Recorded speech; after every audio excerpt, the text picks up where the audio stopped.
안녕하세요. 돈이라는 건 참 무서운 존재라고 생각하는 조영민이라고 합니다. 많은 분이 공감하실 겁니다. 돈이라는 건 살면서 꼭 필요한 고마운 녀석이지만 한편으론 사람을 파괴시켜버릴 수 있는 악마 같은 존재라는 것을요. 지나친 탐욕을 불러일으키는 돈이라는 건 사람과 사람과의 관계, 가족, 도덕심, 그 사람의 내면 모든 걸 망칠 수도 있는 아주 위험한 존재인 것 같습니다. 제 인생도 그 돈이라는 것과 아주 밀접하게 관계되어 있는데요. 그 쓰라린 사연에 대해 한번 이야기를 드려볼까 합니다. 저희 아버지는 원래 좋은 회사를 다니던 샐러리맨이셨어요. 그런 아버지와 주부였던 어머니 사이에서 저와 남동생, 여동생은 화목한 어린 시절을 보낼 수 있었답니다. 자식이 셋이나 됐으니 저희 집은 늘 왁자지껄했습니다. 제 입으로 말하긴 쑥스럽지만 전 묵묵히 공부 열심히 하고 장남으로서 책임감도 가지고 있던 조용한 모범생이었어요. 반면 두 동생은 장난기도 많고 철없는 사고도 종종 치던 말썽쟁이들이었죠. 하지만 뭐 학창 시절에 누구든 그런 시기를 거치지 않습니까? 평범한 저희 삼남매와 자상한 부모님, 그렇게 저희 다섯 식구는 꽤 화목한 가정을 이루며 살아갔습니다. 그러다 제가 중학교 3학년 때 아버진 회사를 나와 아주 작은 회사를 차리셨습니다. 어머니도 아버지의 회사 일을 돕기 시작하셨고요. 아버지 회사는 드라마틱하게 커다란 회사로 성장하지 못했지만 그래도 큰 위기를 한번 넘어 안정적으로 자리를 잡게 됐습니다. 그 좋은 회사 그만두고 정말 아버지 회사로 와도 되겠어? 나야 네가 와준다면 그만큼 든든할 게 없지. 전 형제들 중 유일하게 4년제 대학을 나왔습니다. 그것도 서울에서 꽤 알아주는 곳으로요. 대학을 졸업한 뒤엔 운이 좋게 이름만 들으면 알만한 중견기업에 재직하다 나이 29엔 아버지 회사에서 일을 하기 시작했죠. 자식으로서 부모님께 도움이 되고 싶었거든요. 반면 남동생은 그걸 가지고 좀 불만을 가졌었어요. 아버지, 왜 형은 받아주고 저는 안 받아주세요? 형이 좋은 대학 나왔다고 지금 전문대 나온 저랑 차별하시는 거예요? 진짜 서운해요. 넌 임마, 다 알면서 왜 그런 말을 해? 내가 아무리 대표라고 해도 직원들 동의도 없이 내 자식들 낙하산으로 꽂아 넣겠냐? 너 때도 네 형 때도 다 공평하게 다른 지원자들이랑 같이 면접 보고 채용 유무 결정한 거야. 너도 영민이도 면접 볼 때 내 아들이라고 말하지도 않았어. 아, 그러게. 우리 회사 들어와서 일하고 싶으면 필요한 자격증도 따고 외국어 공부도 하라고 내가 몇 번을 말했어. 노력하지도 않는 놈한테 내가 아들이라고 무작정 월급 퍼주랴? 아버진 그런 동생을 보며 혀를 끌끌 차시더군요. 당시 남동생은 전문대를 졸업한 뒤 이곳저곳 직장을 전전했지만 잘 적응을 못하고 있었어요. 그런 동생은 아버지 회사에 취직 좀 시켜달라는 부탁까지 했었는데 공사 구분이 확실했던 아버진 동생을 낙하산으로 채용하는 일은 용납할 수 없으셨던 겁니다. 애가 나쁜 녀석은 아닌데 갈수록 인생은 날로 먹고 싶어 하는 것 같다. 저도 몇 번 잔소리를 했죠. 그러면 동생은 한참을 투덜대다가도 막상 저와 소주 한 잔 기울이고 나면 마음이 금세 풀려 웃으며 돌아가곤 했습니다. 그래도 계속 방황하던 동생에게 마음이 쓰였는지 아버진 동생이 휴대폰 매장을 차리고 싶다고 했을 때 선뜻 도와주시더라고요. 아빠, 저는요, 저도 한 번만 도와주세요. 저도 슬슬 제 미용실 차리고 싶단 말이에요. 넌 그렇게 오래 사회생활 하면서 모아둔 돈도 없어? 있긴 있는데 많이는 없단 말이에요. 세상엔 예쁜 옷도 너무 많고 놀러 다닐 때도 너무 많잖아요. 어이구, 내가 철부질 키웠다. 철부질. 아버진 남동생만 도와주긴 미안하셨는지 막내인 여동생이 미용실을 차리는 것도 도와주시더라고요. 막내 성인이 되자마자 미용사의 길로 들어섰었거든요. 아버지도 어머니도 동생들이 너무 부모에게 의존하는 건 아닌지 걱정하셨지만 그래도 자신들이 성공한 만큼 자식들에게 어느 정도 도움은 주고 싶어 하는 분들이셨죠. 아버지, 아버지. 그런 부모님과의 시간이 영원할 수 있다면 얼마나 좋을까요? 아버진 제가 34살 때 대장암이 발견되어 투병을 시작하셨습니다. 그리고 아버진 1년의 투병 끝에 결국 세상을 떠나시고 말았죠. 아버지가 돌아가신 후 회사 임원분들과 아버지, 어머니 모두의 의견에 따라 젊은 제가 대표직을 맡게 됐어요. 어머니는 아버지를 잃은 충격에 회사에서 이만 물러나고 싶어 하셨거든요. 또 아버지의 유언에 따라 아버지의 재산은 절반 이상이 어머니께 돌아갔고 그 나머진 우리 삼남매에게 똑같이 분배됐습니다.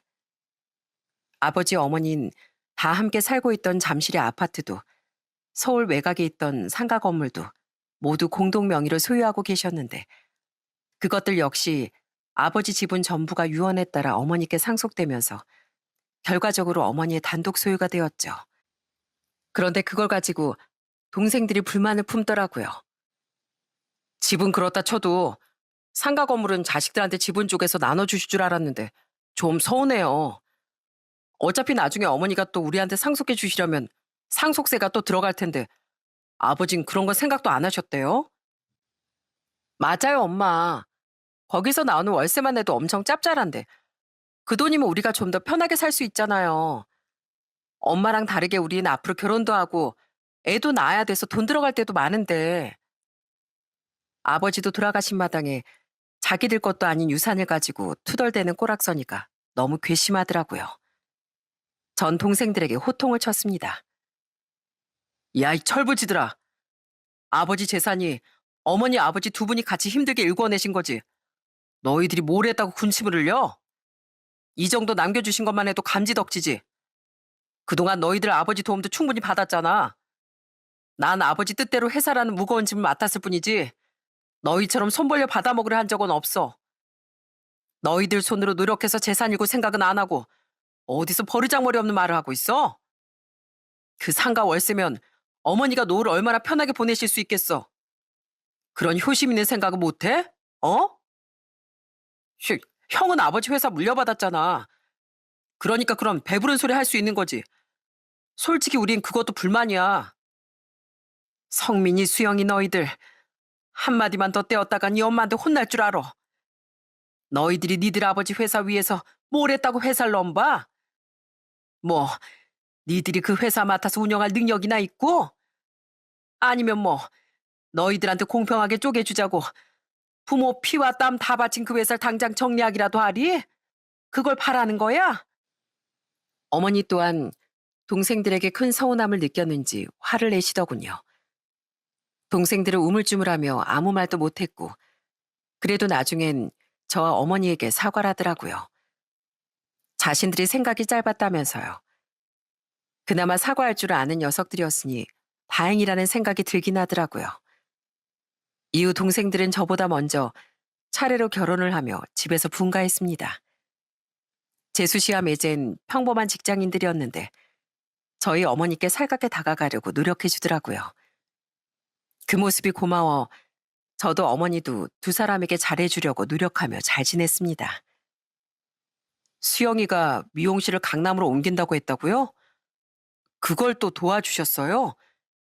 저번에 성민이도 대리점 몇 개 더 내고 싶다고 도와달라고 하더니 이것들이 왜 자꾸 어머니한테 돈을 부탁한대요? 물론 걔들도 돈이야 있을 테지만 부모가 돈이 있으니 자기들 돈을 쓰기 아까운 거 아니겠니? 그걸 알면서도 어머니가 도와주셨다고요? 그 욕심 다 알고서도 그냥 도와준다고 한 거다. 여러 생각이 있었지만 무엇보다 네가 회사 물려받은 걸로 걔네가 혹시라도 은근하게 계속 서운함을 안고 있을까 봐 더 그랬다. 이만큼 해줬으면 나중에 딴 말을 못하겠지 싶어서 실제로 걔들한테 그렇게 말했어. 또 도와주는 건 이제 마지막이라고 걔네한테 못 박았으니까 걱정하지 말거라. 앞으로 또 손 벌리면 단호하게 거절할 거니까. 그렇게 잘 지내던 와중 하나 괘씸했던 건 동생들이 어머니께 돌아가며 손을 벌렸다는 겁니다. 결혼할 때도 어머니가 어느 정도 지원을 해주셨는데 말이죠. 어머니 나름대로 형제간 우애를 생각해서 그러신 거라지만 그래도 전 동생들에게 따로 연락해 따끔히 야단을 쳤었습니다. 제발 어머니께 돈 좀 바라지 말라고요. 가끔 이런 문제가 있긴 했지만 그래도 대체적으로 시간은 평화롭게 흘렀습니다.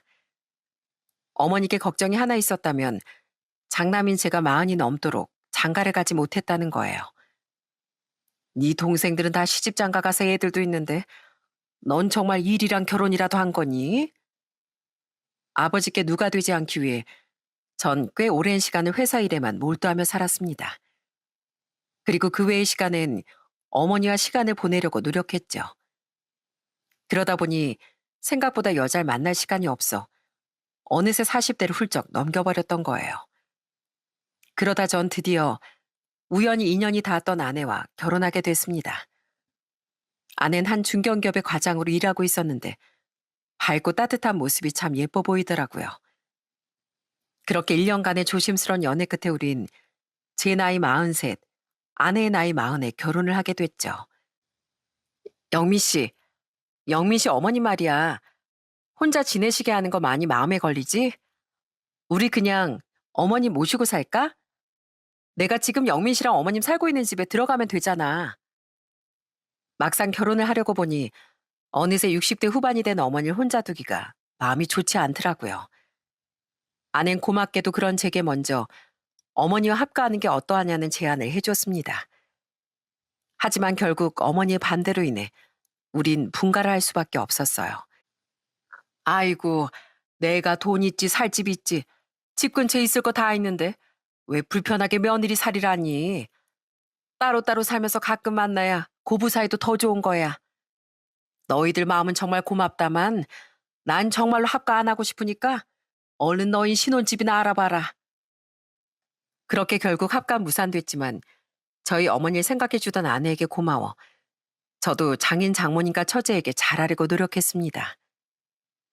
조서방, 자네가 보내준 용돈 잘 받았네. 매번 정말 미안하고 민망해서 정말 고마워. 아유, 아닙니다, 장모님. 사위도 자식인데 그 정도도 못 해드리려고요. 편히 쓰세요. 뭐 필요한 거 있으면 꼭 말씀해 주시고요. 처간 저희 집과 달리 형편이 좋진 않은 편이었습니다. 전 제 부모님께 효도한다는 마음으로 두 분께 다달이 조금이나마 용돈을 보내드렸어요. 아직 집에 남았다던 대출비 갚는 데라도 좀 보탬이 되시라고요. 또 혼자 살던 처제에게 가끔 아내 몰래 용돈을 보내주기도 했고 팍팍하게 사느라 여행도 자주 못 다니셨다던 장인 장모님과 처제까지 데리고 대만 여행을 다녀오기도 했죠.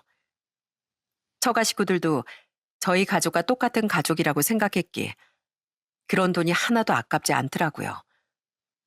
무엇보다 아내가 저희 어머니를 정말 살뜰히 챙겨주었기에 저도 더욱 좋은 마음이 우러났던 것 같아요. 여보, 나 어머님 댁 와 있는데 퇴근 여기로 해.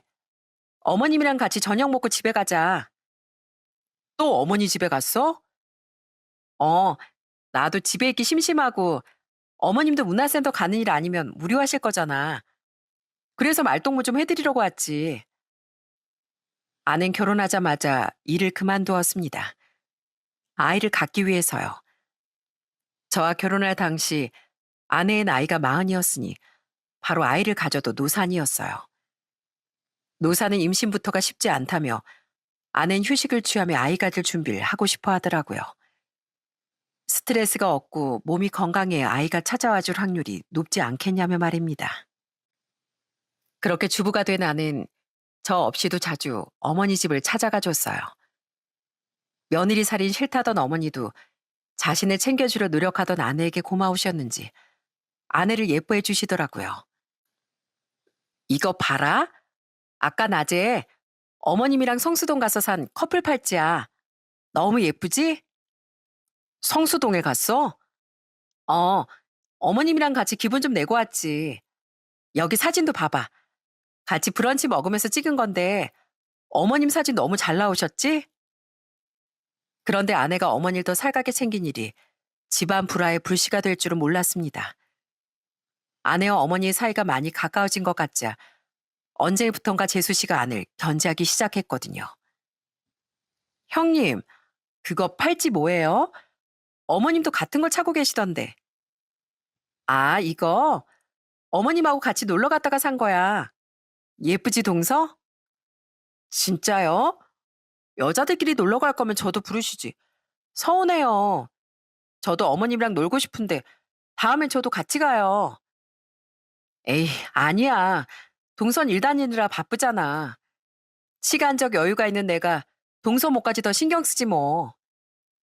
네? 제 몫은 제가 알아서 해야지. 그걸 왜 형님이 챙겨요? 설마 형님, 혼자만 어머님 예쁨 독차지하고 싶어서 이러시는 거 아니죠? 원래 시댁에 뭘 할 땐 며느리끼리 상의하고 똑같이 해드려야지. 혼자만 튀면 다른 며느리한테 좀 민폐 아닌가요? 사회생활도 해보신 분이 왜 그럴까? 저도 최대한 시간 내서 어머니께 잘하고 있었는데 형님이 그러니까 괜히 제가 못난 며느리 같잖아요. 우리 페어플레이 하자고요. 뭐? 동서 웃긴다. 어머님 챙기는 거랑 사회생활이랑 같아? 동선 여태 어머님을 직장 상사 대하듯 했나 보지? 난 어머님이 진짜 우리 친정엄마처럼 좋아서 그런 건데. 그리고 솔직히 잘하고 싶은 마음이 있었으면 진즉 시간 내서 어머님 좀 모시고 다니지. 왜 이제 와서 같이 가자 어쩌자 그래? 내가 동서 눈치 보느라 어머님하고 시간도 못 보내야 돼? 너무 이기적이다. 조금 깍쟁이 같은 면이 있다고 생각한 적은 있었지만 재수 씨가 저런 면모가 있을 거라곤 생각지 못해 당황스럽더라고요. 그리고 더 당황스러웠던 건 그런 재수 씨의 말에 맞대응하던 아내가 은근슬쩍 재수 씨를 살살 긁었다는 겁니다. 아내도 생각보다 보통이 아니더라고요. 게다가 재수 씨에 이어 매제까지 그 신경전에 참전하지 않겠어요? 큰아주머니, 제가 듣기에도 작은 아주머니 말이 틀리지 않는데요. 원래 부모님한테 뭘 해드릴 땐 자식들끼리 상의하는 게 먼저죠. 왜 그렇게 혼자 튀려고 하세요?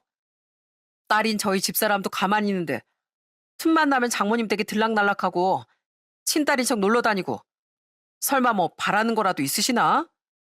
속보입니다. 이건 농담인데요. 그냥 그렇게 보일 수도 있다 그거예요. 그 옆에서 제 동생들도 은근히 재수 씨와 매제 편을 들더라고요. 그러니까 그들이 그랬던 건 어머니의 재산 때문이었던 겁니다. 어머니는 한숨을 쉬며 방으로 들어가셨고 보다 못한 제가 화를 냈어요. 지금 다들 무슨 얘기를 하고 있는 거야? 효도하고 싶은 사람은 알아서 효도하면 되는 거고 바빠서 못하는 사람은 자기 대신 어머니 챙겨줄 사람한테 고마워하면 되는 거 아니야? 재수 씨, 우리 집사람이 어머니 챙기는 게 그렇게 불만이세요? 매제도 그래. 매제가 바빠서 우리 어머니 못 챙기면 다른 자식들도 다 그래야 되는 거야? 성민이, 수영이, 너희들도 잘 못 챙기는 어머니를 우리 집사람이 챙겨주면 고마워해야 되는 거 아니야? 내 아내가 아니라 너희들이랑 재수 씨, 매제가 뭔가를 바라고 있으니까 우리 집사람을 견제하는 거 아니냐고. 여보, 내 말이 그 말이야. 나 진짜 너무 서러워. 여보, 내가 다 알아. 당신이 얼마나 노력했는지 어머니도 다 아시고. 그러니까 괜히 더 마음 상하지 말고 그냥 나한테 맡겨. 이런 얘기 내가 할 테니까. 당신 뜻은 알겠지만 듣는 사람에 따라선 당신 말이 좀 긁는 걸로 들릴 수도 있는 것 같아. 어머니도 보시는데 이게 뭐 하는 짓인지. 어머니, 죄송합니다. 그렇게 중간에서 중심을 잡으려 노력했지만 아내와 제 동생들, 재수 씨와 매진 볼 때마다 자꾸 기싸움을 하더라고요. 그나마 저희 어머니가 보지 않을 때 골라서요. 아낸 집에 와서 늘 험담을 늘어놨습니다. 다들 진짜 웃겨. 당신이랑 내가 형제들 중에서 어머니께 제일 잘하니까 다들 불안한 거야. 어머님이 우리한테 재산을 더 많이 주실까 봐. 근데 그건 당연한 거 아니야? 당신이 장남이잖아. 게다가 우리가 어머니께 제일 잘하는데 당연히 우리를 더 많이 챙겨주시겠지. 그걸 다들 아니까 더 날 견제하는 거라니까. 나도 그건 아는데 내가 보면 은근슬쩍 당신도 점점 먼저 시비를 거는 것 같아. 그러지 좀 마. 당신이 그러면 나 당신 편도 못 들어. 어머니도 불편해하시는데 대체 왜 그러는 거야? 그리고 우리가 더 많이 받는 게 뭐가 당연해. 설마 당신도 어머니 재산에 눈독 들이고 있는 거야? 그래? 설마 우리 어머니 재산 때문에 여태 어머니께 잘한 거야? 아니, 난 당연히 진심으로 어머님이 좋아서 잘한 거지. 당신 무슨 말을 그렇게 서운하게 해? 근데 그거랑 별개로 재산 문제 내 말이 맞지. 그리고 내가 그러는 건 맏며느리로서 집안의 기강을 잡으려고 그런 거야. 그렇게 계속 길을 콱 눌러놔야 나중에 못 기어오르지. 그런데 아내는 점차 효도는 효도, 돈은 돈이고 현실을 생각해야 한다며 속내를 드러내더라고요. 솔직히 너무 충격적이었습니다. 마냥 착하기만 한 줄 알았던 아내가 그렇게 속물적인 모습을 가지고 있었을 줄은 몰랐거든요. 사람은 누구나 돈 앞에 약하다지만 그래도 너무 당황스럽더라고요. 그래도 제가 선택한 결혼이었고 평소 아내와의 사이는 좋은 편이었기에 실망하는 순간순간 경솔하게 이혼이라는 생각부터 하진 않았습니다. 하지만 제 마음속에 작은 균열이 시작된 건 분명했죠. 그런 시간들 속에 아내와 결혼한 지 2년에 가까운 시간이 지났더군요. 그 사이 아직 아내와 제 사이의 아이라는 기쁜 소식은 찾아오지 않았었는데 대신 아주 거대한 불행이 찾아오고 말았습니다. 담도암이요? 정말 확실한 거 맞아요? 선생님, 제발 다시 잘 확인 좀 해주세요. 그럴 리가 없어요. 어머닌 담도암 말기 판정을 받으시고 말았습니다. 어머니 늘 잔병치레 없이 건강하신 분이라고 생각했는데 가끔 속이 더부룩하다거나 입맛이 없다고 하실 땐 그저 연세 탓이라 여기며 대수롭지 않게 넘겼습니다. 혹시 몰라 병원에 모시고 가려고 했지만 어머님 위장약을 먹으면 괜찮다며 거절하셨어요. 어차피 정기검진도 꾸준히 받고 있는데 아무런 이상이 없다고 하지 않았냐 라고 하시면서요. 하지만 나중에서 알게 됐습니다. 담도암은 일반 검진으론 좀처럼 드러나지 않는 무서운 병이라는 사실을요. 어머니도 저도 그저 이상 없다는 말만 믿고 안도하며 지내왔던 게 화근이었던 거예요. 결국 피부와 눈까지 노랗게 물들어 황달이 심해진 뒤에야 급히 병원을 찾았지만 그땐 이미 수술조차 어렵다는 선고를 들어야 했습니다. 기대 여명 또한 6개월 이상을 보기 힘들다는 시한부 판정과 함께 말이죠. 죄송해요, 어머니. 맨날 말만 효도한다고 했지. 전 자식도 아니에요. 어떻게 이 지경이 되도록 그냥 내버려 둘 수가 있었는지. 하늘이 까마득해지더군요. 아버지를 암으로 잃은 것도 모자라 어머니까지 암으로 떠나보내야 한다니 세상이 무너진 것 같더라고요. 어머닌 오히려 흐느끼던 절 달래며 덤덤한 태도를 보이셨어요. 괜찮다. 울지 말거라. 네 엄마 아직 멀쩡히 살아있잖니. 다 때가 되면 한 번은 가는 법이야. 그리고 이 엄마 끝까지 포기하지 않을 거야. 열심히 발버둥 치면서 끝까지 살아볼 거다. 다행히 어머닌 살고자 하는 의지가 강하셨습니다. 어머닌 입원을 하시지 않고 집과 병원을 오가며 항암 치료를 받는 선택을 하셨어요. 정말 의사 말대로 얼마 못 살지도 모르는데 그 아까운 시간을 병원에 누워만 있다 보내긴 싫으시다면서요. 전 당장 그런 어머니를 모셔야겠다고 생각했습니다. 그런데 그때 아내가 먼저 제게 어머니 집에 들어가 어머니를 모시고 살자고 말해주더군요. 아직 애도 없는데 내가 어머니 간병하기 제일 적당하지 않겠어? 우리 아버지 때 보니까 간병이라는 게 정말 보통 일이 아니던데 괜찮겠어? 당연히 괜찮지. 당신 날 요즘 은근 속물로 보는 것 같던데 내가 말했잖아. 난 어머님이 좋아서 잘하고 싶었던 거라고. 그리고 당신이 장남인데 당연히 우리가 모시는 게 맞지. 뭐 어차피 동서랑 아가씨는 일도 하고 애들도 있어서 어머니 모시긴 힘들 거야. 간병 있을 필요도 없고 내가 직접 어머님 수발 다 들어드리고 싶어. 고마운 마음에 가슴이 뭉클해지더라고요. 아내가 속물적인 면이 있긴 하지만 그래도 역시나 따뜻한 면도 있는 사람이었구나 싶더라고요. 설사 그 속에 어머니 재산에 대한 욕심이 조금 섞여 있다 해도 전 어느 정도는 이해하려고 했습니다. 직접 시어머니 간병을 자처한다는 게 얼마나 큰일인지 잘 알고 있었으니까요. 다만 분명한 건 전 어머니의 재산엔 눈독 들일 생각이 전혀 없었다는 거예요. 그건 제가 아내와 처가에 훨씬 잘하는 것으로 아내에게 보답을 하겠노라 마음먹었었죠. 그런데 아내는 제 생각보다 훨씬 노골적인 속물이었더군요. 저는 다음 날 어머니에게 한 통의 전화를 받고 그 기가 막힌 속내를 알게 됐습니다. 영민아, 지금 일하니? 네, 회사에요. 안 그래도 이따 집으로 좀 찾아뵈려고 했는데 드릴 말이 있어서요. 뭐, 너랑 큰애가 우리 집에 들어와서 나 모시고 살려고 한다는 거? 어? 집사람이 벌써 연락을 드렸어요? 그래, 걔가 아주 날 우습게 봤더구나. 기가 막혀서 정말. 걔가 나한테 이런 기가 막힌 문자를 보냈다. 말도 안 되는 계약서라는 것도 적어서 같이 말이다.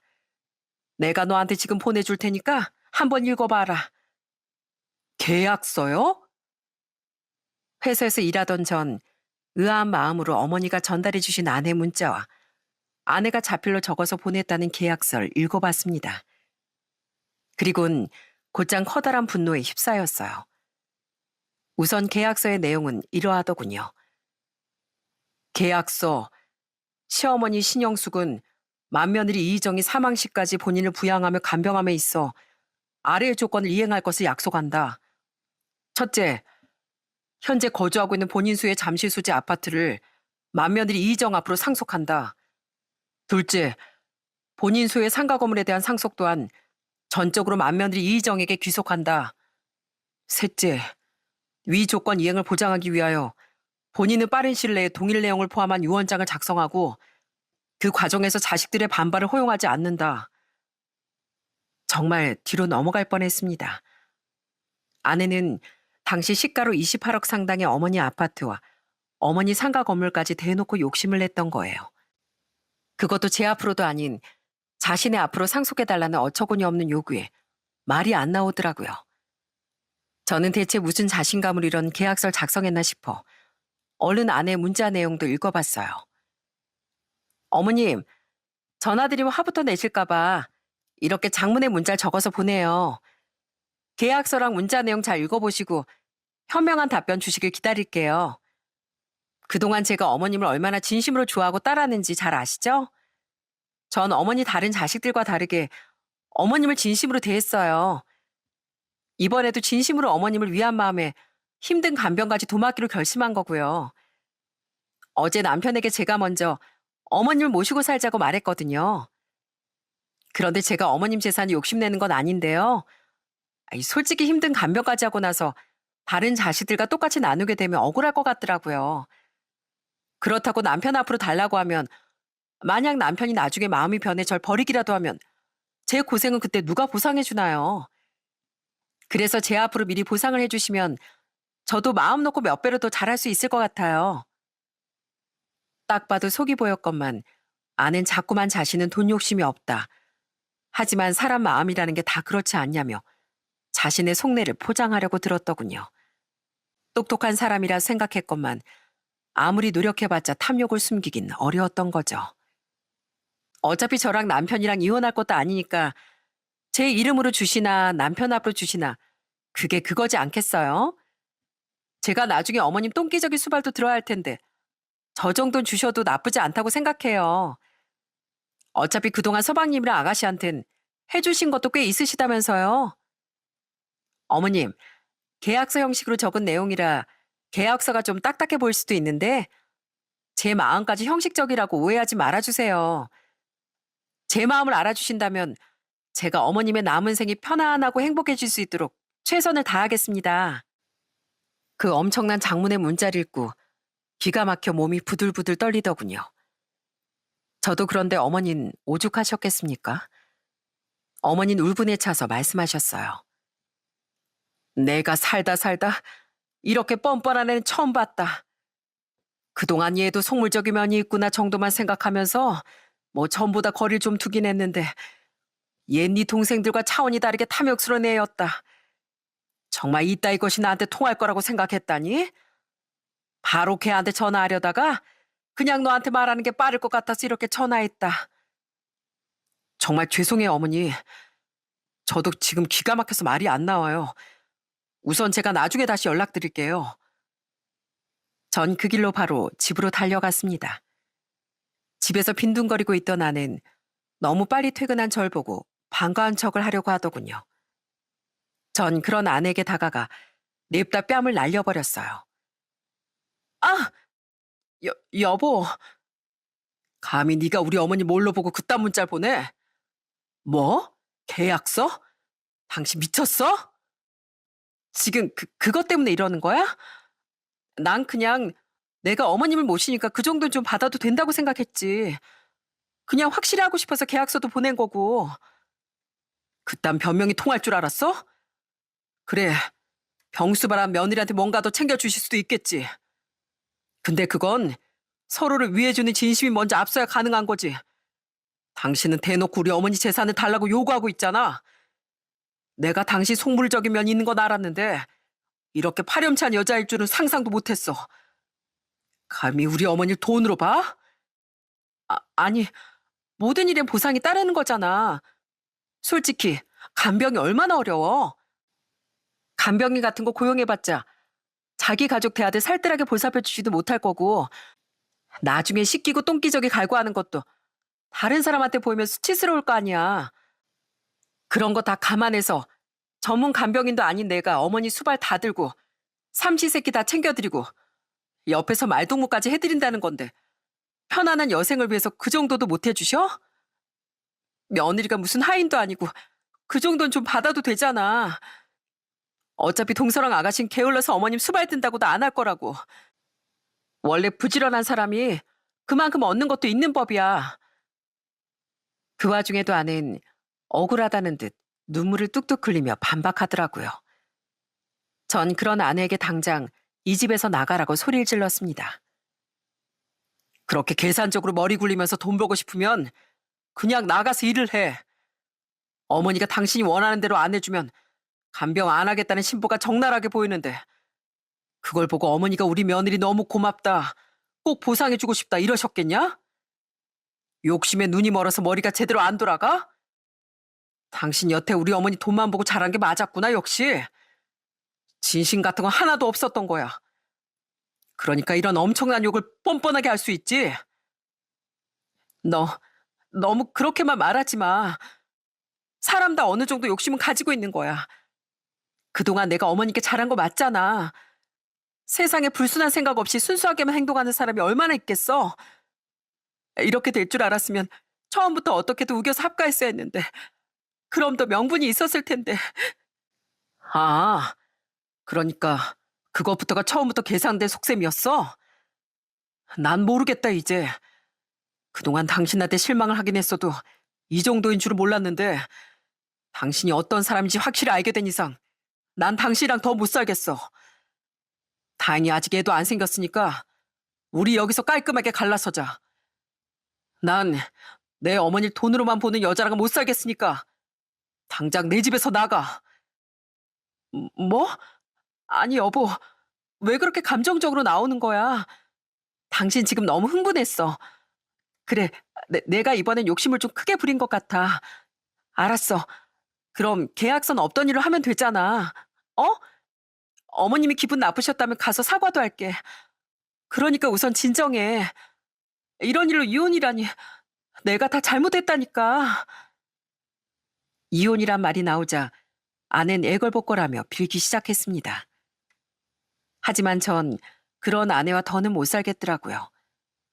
만약 우리 사이에 아이가 있고 아내와 더 오래 살았었다면 조금 더 심사숙고했을지 아닐지 모르겠습니다.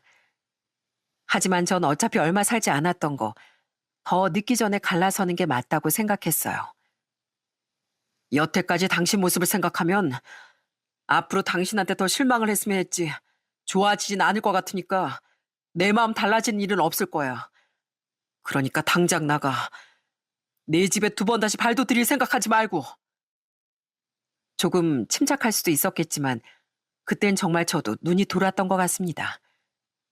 가뜩이나 어머니 걱정에 냉정함을 지키기 힘든 때였는데 그런 일까지 겹쳤으니 분노가 배로 커졌던 것 같아요. 저는 싹싹 비는 아내를 끝내 집에서 내쫓아 버렸습니다. 그리고는 잠시 마음을 가라앉힌 뒤 어머니께 이혼하기로 했다는 말과 함께 다시 한번 사과를 드렸죠. 그런데 잠시 뒤 저희 집 초인종이 울리더라고요. 장모님이 왜 여기까지... 조서방, 얘기 다 들었네. 우리 희정이가 철없는 짓을 했다며? 저기, 내가 얘 아주 따끔하게 야단쳤네.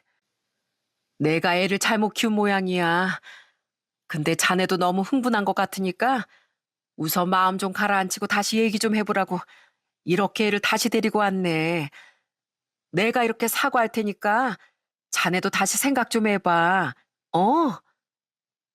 집에 찾아온 사람은 바로 장모님이었습니다. 그래도 어른을 문전박대하는 건 좀 아니다 싶어 전 우선 문을 열어드렸어요. 그런데 장모님 뒤엔 두 눈이 퉁퉁 부은 아내가 고개를 푹 숙인 채 서 있더라고요. 아내는 우선 처가로 갔던 모양인데 장모님은 그런 아내를 데리고 다시 저희 집에 와 저를 설득하려고 했던 겁니다. 하지만 전 완강히 거절했어요. 아니요. 더 생각해 볼 것도 없습니다. 죄송하지만 장모님, 시한부까지 선고받은 저희 어머니 앞에서 계산기부터 두드린 사람, 저는 더는 가족으로 생각 못해요. 아마 장모님 얼굴을 뵙는 것도 오늘이 마지막일 듯 싶습니다. 그만 돌아가 주세요. 조서방, 제발 마음 좀 너그럽게 써줘. 그래. 아직 둘 사이 아이가 없으니까 자네가 이렇게 냉정한 거야. 희정이한테 피임 시술 받은 거 제거하라고 하고 얼른 내일부터 가지면 분명 사이가 좀 풀어질 걸세. 자네가 지금 이혼하면 또 언제 결혼해서 애를 만들겠어. 조서방, 세상에 욕심 없는 사람이 어디 있겠나. 엄마. 장모님은 마음이 다급해졌는지 제게 애원하던 말을 서둘러 내뱉더군요. 그런데 그 순간 이상한 말이 들리는 겁니다. 피임 시술이라는 말이요.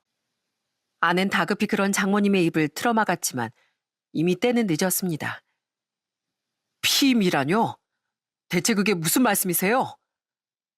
그게... 아휴, 이놈의 입이 방정이지. 이걸 어째... 당신 말해봐. 당신 애 갖고 싶다고 직장까지 그만뒀잖아. 근데 이게 다 무슨 말이야? 빨리 바른 대로 말 못해? 그게... 미안해, 여보. 내가 말은 그렇게 했는데 나 사실 애 별로 안 좋아해. 근데 당신 애를 너무 가지고 싶어 하는 것 같고 애 갖기 싫다고 하면 결혼 안 할 것 같아서 거짓말했던 거야. 솔직히 직장도 너무 다니기 싫어서 임신 핑계를 댔었고 그렇게 좀 노력하는 척하다가 결국 애가 안 생기면 당신도 대충 포기할 것 같아서 우리 나이가 있으니까 내가 정말 잘못했어. 장모님의 말실수에 아내의 황당한 거짓말 하나가 또 탄로 났던 겁니다. 아내는 이젠 정말 다 끝났다는 듯 두 눈을 질끈 감더라고요. 진짜 사기 결혼이라도 당한 것 같던 전 싸늘한 표정으로 그들을 쫓아냈죠. 처음부터 당신은 내가 알던 그 이정이 아니었네. 그냥 다른 사람이었어. 탐욕스럽고 끔찍한 거짓말쟁이였던 거야. 장모님은 다 알고 있으면서도 입을 다물고 계셨네요. 처가 식구들 다 한통속이었겠죠? 전 진심으로 당신한테 잘했었는데 참 허무해지네요. 당신 양심 있으면 이 와중에도 계속 매달리진 않겠지? 돌아가. 이혼 서류는 따로 보낼 테니까. 그리고 재판장에서가 아니면 두 번 다시 내 눈에 띄지 마. 여보. 더는 매달려도 소용없다고 생각했는지 아내도 장모도 결국 돌아갈 수밖에 없었습니다. 그때 아내에게 더 심한 욕짓거리를 해줄 수도 있었어요. 하지만 열 마디 말보다 벌레 보는 듯한 표정, 아내를 보는 그 싸늘한 표정 하나가 더 큰 충격을 줄 수 있을 것 같더라고요. 욕을 해봤자 제 입만 더러워질 뿐이었죠. 전 아내의 짐이 비워지자마자 바로 집을 내놓고 어머니의 집으로 들어갔습니다. 이혼은 이혼이고 빨리 어머니를 모시기 위해서요. 어머니는 아들의 아픔을 많이 속상해 하셨는데 솔직히 어머니 걱정에 제 아픔은 그게 고통스럽지도 않더라고요. 그저 어머니께 죄송할 따름이었죠. 그런데 제가 어머니 집에 들어간 걸 알고 이번엔 동생들이 몰려와 사람 속을 뒤집어 놓더군요. 형, 고작 6개월 어머니 모시고 산다고 형이 이 집 날름 차지하라는 거 아니야? 그냥 어머니 병원으로 모셔. 그리고 우리랑 번갈아 가면서 간병하면 되잖아. 형수랑 이혼하기로 했어도 이미 분가했으면 그냥 따로 살지. 왜 자꾸 형만 착한 척이야? 맞아, 오빠. 우리도 엄마 직접 모시고 싶은 마음이야 굴뚝 같지. 근데 상황이 안 돼서 이러는 거잖아. 오빠 맨날 착한 척 하더니 이때다 싶어서 역시 엄마 재산 노리는 거지? 어? 엄마, 아무리 큰오빠가 엄마 모시고 산다고 해도 재산 더 주고 그러면 안 돼요? 공평해야죠. 동생들도 재수씨와 매제도 아주 난리가 났더라고요. 전 참지 못하고 전처에게 그랬듯 동생들 얼굴에 손을 올려버렸습니다. 그리고 벙찐 그들에게 소리쳤어요. 이 버러지 같은 것들아. 왜 니들은 날이 갈수록 돈밖에 모르는 괴물이 되어가는 거야? 어머니가 병원이 싫으시다는데 나한테 재산 빼앗길까봐 어머니 병원으로 모시라고? 그게 자식 입에서 나올 말이야? 재산? 나도 돈 있을 만큼 있어.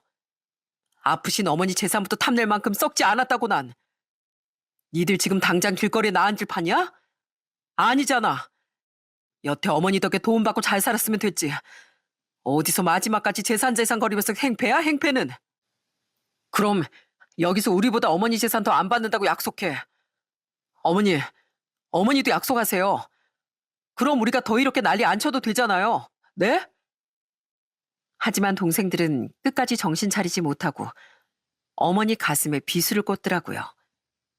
어머닌 결국 동생들을 끊어내셨습니다. 시끄러워. 너희들 언제 이런 괴물이 됐니? 어? 정 그렇게 내 돈이 욕심나면 영민이만큼 잘하는 척이라도 하든가. 그러기는 싫고 돈은 탐나고 어쩜 그렇게 못났어. 앞으로 내가 눈을 감는다고 해도 너희들한테 내 돈이 돌아가는 일은 없을 거다. 네? 어머니, 엄마. 여태 너희들 결혼할 때 도와준 거, 성민이 너 휴대폰 매장 늘린다고 했을 때 투자해준 거, 그리고 막내 너 강남에 미용실 차릴 때 도와준 거. 그거면 너희들한테 갈 최소한의 몫은 이미 주고도 남았어. 만약 유류분인지 뭔지 니들이 주장해서 받아갈 돈이 그래도 남아있다면 그건 그냥 내가 자식 잘못 키운 값이라고 생각하마. 뭐 어차피 얼마 있지도 않겠지만 어쨌든 내 손으로 니들한테 내 유산 남겨줄 일은 없을 거고 난 다 영민이한테만 남기고 갈 거야. 아니 어머님, 그러시는 게 어딨어요. 어머님 손주들을 생각하셔야죠. 아주버님이 이제 처자식도 없는데요. 애미 너도 입 다물어. 어디서 다들 못된 것만 배워가지고선 날 부모가 아닌 돈으로 보는 것들은 절대 나 다시 볼 생각 없으니까 나가. 부조금 챙기러 내 장례식장에도 오지 말고. 알겠어? 결국 네 사람은 어머니 호통을 들으며 쫓겨날 수밖에 없었습니다. 어머니는 자식들에 대한 배신감에 제 품에 안겨 서럽게 흐느끼셨어요. 그놈의 돈이 뭐라고 이렇게 가족 사이가 전부 산산조각 나는 건가 싶어 저도 억장이 무너졌습니다. 그 뒤 동생 네 애들이 찾아와 뒤늦게 우린 돈 필요 없다 어쩐다 해도 어머니 눈도 깜빡하지 않으시더라고요. 그래? 난 이미 변호사 통해서 유언장 다 써놨고 내 뜻은 변함없다.